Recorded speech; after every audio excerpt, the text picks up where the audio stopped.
Today's video is going to be a little different. I want to talk to you about two of my clients and probably the worst experience a mother could ever go through. One client we're going to call Mary and the other we're going to call Jane. Now, Mary's story is very tragic and very sad. After going on a cruise with her family, her 20-something-ish-year-old son made some friends on the boat and decided that for the first time in his life, he was going to partake in smoking marijuana. What ended up happening was he triggered psychosis after just one instance of smoking marijuana and ended up in the med unit of the boat for the entire duration of the cruise. Unfortunately, after he came home, he could not undo what was triggered in his body and ended up committing suicide. It's a very tragic and very, very sad story. Jane also had a tragic story. Jane has two kids, and Jane's husband passed away a few years ago. He left behind a 13-year-old and a 17-year-old. After he passed away, a young boy without his father who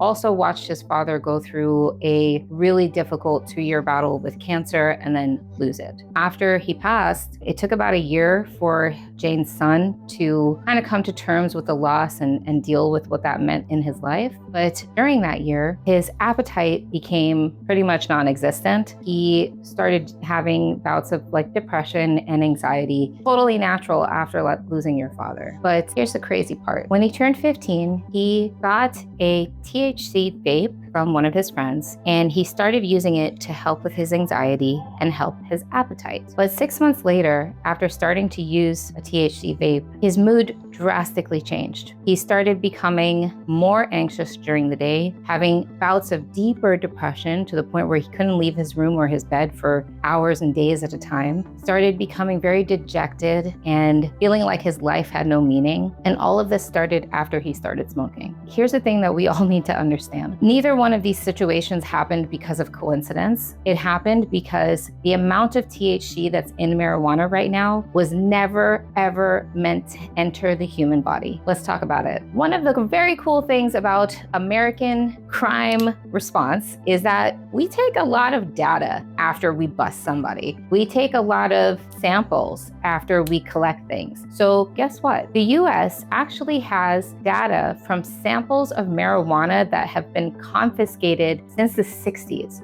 So when drug lords were trying to, send marijuana over the borders, we actually captured it and took samples of it. And here's some really interesting facts. This is based on actual flower. In the 90s, the average THC content of confiscated marijuana was between 4 and 8%. In the mid-80s, that average was actually 2 to 4%. In the 60s and 70s, it was actually 1 to 3%. Now, the average THC content of flower, straight flower, is between 15 and 30%. The average THC concentrations, like vapes and dabs, actually go anywhere from 60 to 95% THC.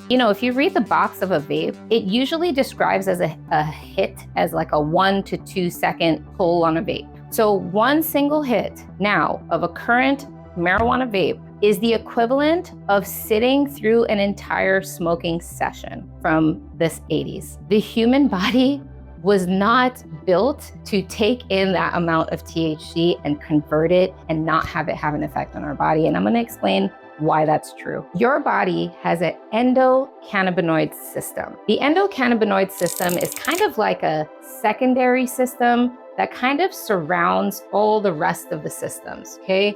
There's receptors in the endocannabinoid system almost everywhere in our body. It's kind of crazy. But interestingly, this is called the endocannabinoid system, which is talking about CBDs. This is not talking about THC, okay? That's not what it's used for. And so here's the big problem. In our brain, we have receptors called CB1 receptors. In the rest of our body, like the nervous system and the hormonal system, we have CB2 receptors. These two things actually influence things like mood regulation, appetite regulation, stress response, memory, your sense of reward, your ability to sleep, and pain modulation, which is why back in the day, and even now, people use marijuana to deal with things like pain. But here's the thing, THC acts like a super agonist mimic of what's currently going on in your own body. If I'm already anxious and I put THC in my body,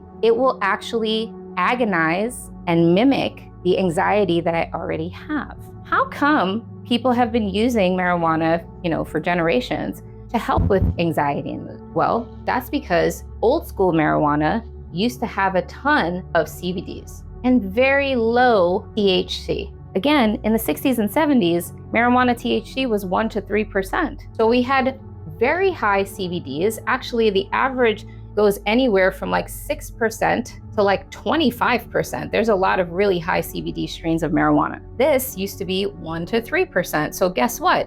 We were doubling ×2 the CBD intake than we were THC. In fact, a lot of vapes don't even have any CBD in it at all. It's just straight up THC. Problematic because the body doesn't have a system for processing this. The crazy thing is, the more THC you actually put in your body, the more it stimulates receptor adaptation. What that means is your body will actually downregulate how it's using certain components and certain chemicals. It'll actually desensitize the actual receptor. So like if the endocannabinoid system is looking for CBDs, it's just gonna be like desensitized to them. It's not even gonna reach for them. It's not even gonna grasp for them because the THC has confused all the signals. And that in turn reduces the entire endocannabinoid signaling. The result is that you need more THC to have the same effect that you used to.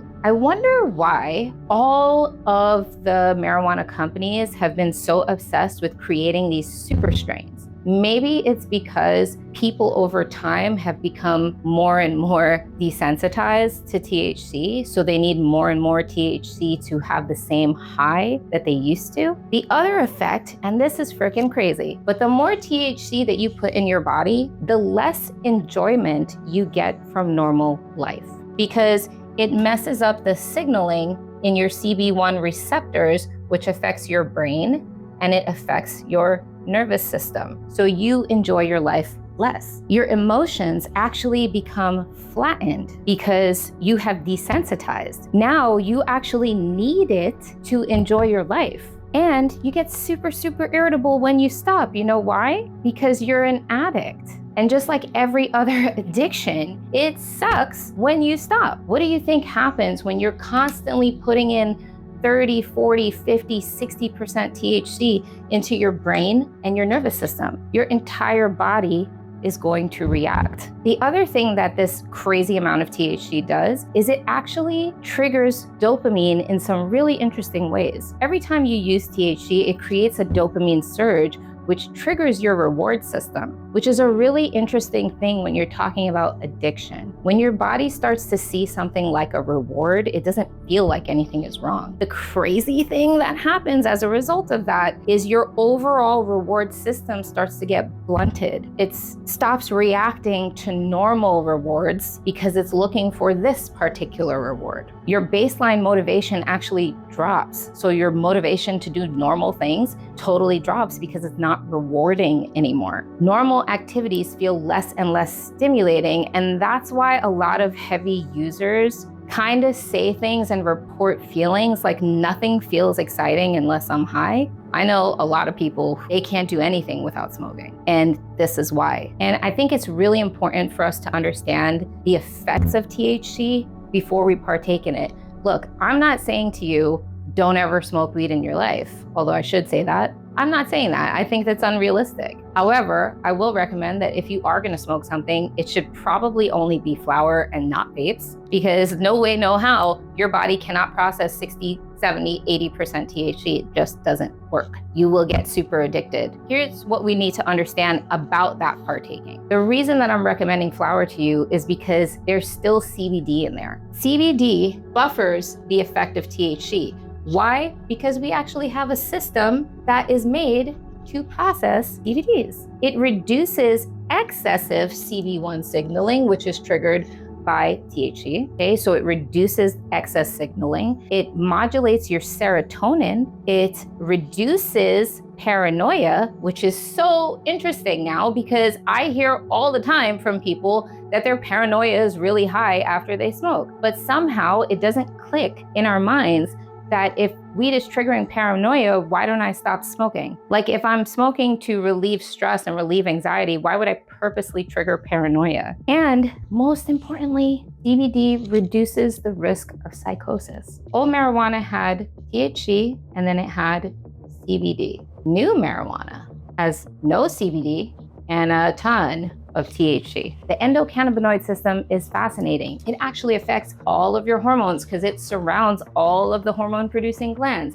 It helps you to produce all the hormones in your body that make you functional. It helps to regulate your brain function and increase your happy hormones. It helps to calm down your nervous system. So if you're smoking weed to help with anxiety and depression and mood regulation, you must smoke a strain that has a lot of CBDs. The higher, the better. That's the part of marijuana that actually helps you. And if you want a really easy way to remember this, well, THC is the gas and CBDs are the brakes. We can't drive a car that only has a gas pedal. We must be able to brake. We must be able to moderate the trajectory of our vehicle. So CBDs are the brakes. Keep things in line, keep things safe. That's what CBD does. Now let's go back to Mary and Jane. Why did this happen to these two children? How did Mary's son trigger psychosis? And how did Jane's son trigger deep anxiety and even deeper depression? That's because she has a biphasic effect. What that means is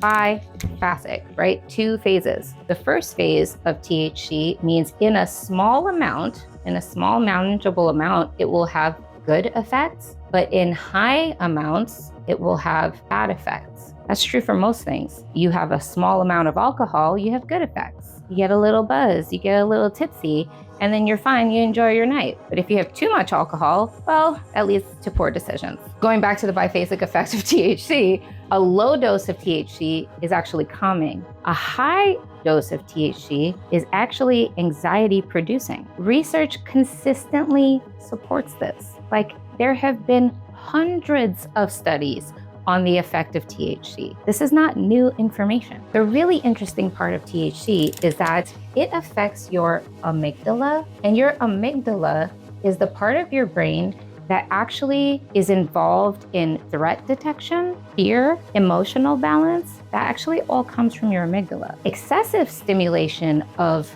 this part of your brain, the amygdala, will actually trigger racing thoughts, hypervigilance, panic, paranoia. Does that sound familiar? In a normal state, you'd walk into a room and say, this room is fine, right? But in a THC amplified state, you'd walk into a room and be like, why'd that person look at me? What do they want? Why are they staring at me? That's because that fear center of your brain is being triggered. THC also, remember, it not only affects your brain, but it affects your nervous system.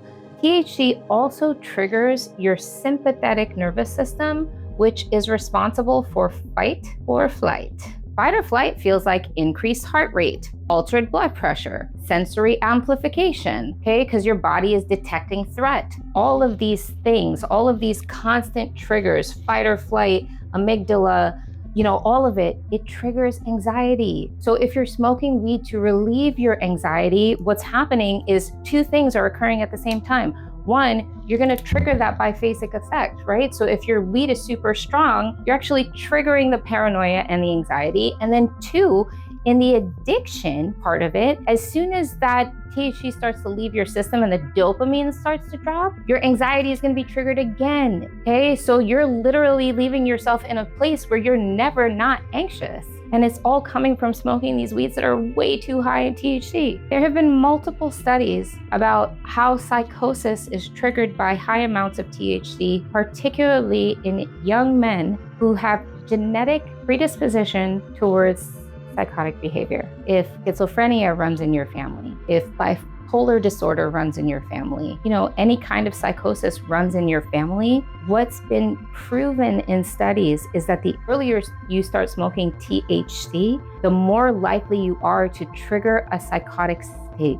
I know that that's crazy, but I'll link the studies for you if you don't believe me. Again, cannabis doesn't create the issue, it unmasks and accelerates the processes in susceptible individuals. A lot of individuals who may never have had a psychotic break in their life had they not participated in this super high THC marijuana. This is the highest concern because let's be really honest, guys, kids are finding it everywhere. It's coming in vapes. They can smoke it in the bathroom at school and no one would know. This is a really big problem for our children. The brain is still remodeling. That prefrontal cortex, your dopamine pathways, your sympathetic nervous system pruning, like deciding what is fight or flight and what's not, all of that is still developing until you turn 25. So if you put these super crazy amounts of THC in your body before that, you're putting yourself at risk. And I know a lot of kids are gonna watch this video and say, oh, well, you know, like Jamaicans and Rastafarians smoke all day, every day. Yeah, they do. They're smoking the 1 and 3 and 4 and 5, 6%. They're smoking real bud. In fact, I went to Jamaica a couple years ago with my husband, best vacation ever. We were on the beach in the grill. Anybody who's vacationed in Jamaica will tell you this. You will get approached by like 25 different people on your vacay asking you if you want to buy weed. I actually questioned a lot of the people who were coming up to us trying to sell us weed. And I asked very specific questions about how and where it was grown, how old is this farm, where do you get the seeds from? And here's something nuts. What I found out was that not everyone, but most of the people who were growing marijuana actually have had these same plants since their childhoods. Their families have used it medicinally since their childhoods. So these same plants have been unadulterated, untouched, not spliced, not genetically modified, and they take the seeds and they just keep replanting those same seeds. And here's another factor to this. The question that I asked was, what do you guys fertilize these plants with? One person told me that their farm was all the way at the top of the mountain. Because they were in the top of the mountain, there were bat caves everywhere. So they just go collect the guana, the bat dung, and they use that to fertilize the plants, which I know sounds gross, but before we started making chemical fertilizers for everything, that's what we used to fertilize plants. Cow dung and bat dung, okay? And it was the best fertilizer on the earth. Another person told me that they actually collect the kelp and the moss from the sea and they grind it up and mix it into the soil, and that's what they use to fertilize the marijuana. I can bet my soul that that's not what's being used in the marijuana that we get here. What we are getting are chemical fertilizers that are used to super flower these plants. They want the biggest leaves, the biggest buds, the most crystals. They're gonna put everything in it to get the highest yield from that plant because it's about profit. If you've been using marijuana to deal with anxiety or sleep, depression, or pain, and you feel like during the day it's actually getting worse, you feel like your anxiety when it hits is really high, depression when it hits is really deep and really low, the ability to complete day-to-day tasks is not rewarding anymore, it's because the THC content is actually blocking your endocannabinoid system from doing the thing that it's supposed to do, which is help regulate and support all of these systems. If you only have THC going into your body, you're gonna feel worse. Yes, when you smoke, that dopamine center is gonna kick in and you're gonna feel better in that moment. But then the paranoia is gonna hit and then you have to deal with that. And then when you come off the THC, the anxiety is gonna hit and then you have to deal with that. So are you really feeling better with smoking? Here's another thing, okay? If you noticed that your kid has had really drastic changes in their mood, in their temperament, in their happiness, and you don't really understand why, I'm not telling you what to do. I'm gonna tell you what I would do. The first thing that I would do is go through every single item of their possessions and find it. I would go through their stuff. I would not ask them, question them. I would question their friends and I would question the parents of their friends. Does your kid smoke weed? Is it possible that he shared his weed with my kid? I would be asking everybody those questions, especially if I didn't understand the change in my child, because the issue is very real. We are not built to deal with the amount of THC that is coming into our body in one single puff of a vape or dab or any kind of concentrate. We don't have the mechanism to convert it and use it properly. If you are experiencing any issues with anxiety or depression, Honestly, reach out to me. I will literally help you find the right thing for your body to help you with anxiety and depression and sleep and mood regulation and everything. Do not use current marijuana as a medication for what's going on with you, because you're causing yourself a really serious side effect that, to be honest, we don't have the studies to understand what's going to happen in the long term. We just don't. One of the things that we do know, though, is that marijuana actually accelerates brain aging faster than alcohol. Right now, there's a ton of hyperbole media, whatever, out there talking about all the evils of alcohol. Listen, I'm not telling you to go out there and get sloshy, but humans have been drinking alcohol since the beginning of recorded time. Do stupid things happen to people who drink too much? Yes. Do they do stupid things? Yes, but that's also true for marijuana. What studies have shown is that you're more likely to hurt yourself with marijuana, and that includes the rapid and accelerated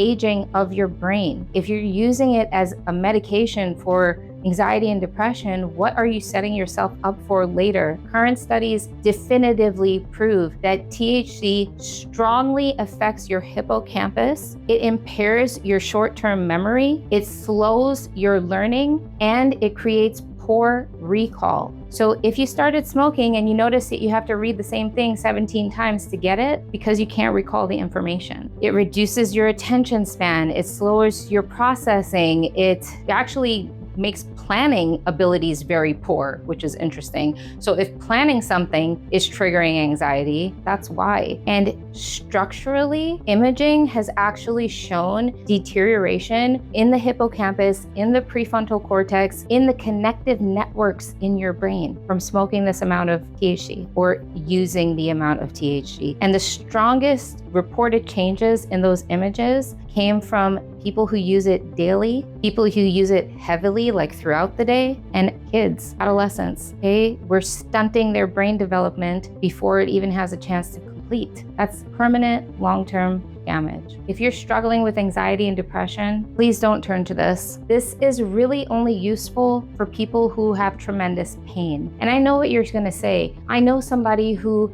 smokes weed and their whole life changed. I know somebody who had PTSD and their whole life changed. Yeah, that's true in those cases, but they are the exception. They are not the rule. And the rule has shown over and over that it makes the situation worse. So please ask yourself some hard questions, ask your kids some hard questions, and let's get you the right support. There's so many better options for dealing with anxiety and depression and stress. Reach out to me. I'm Amanda Chinkan, and I'll see you in the next one.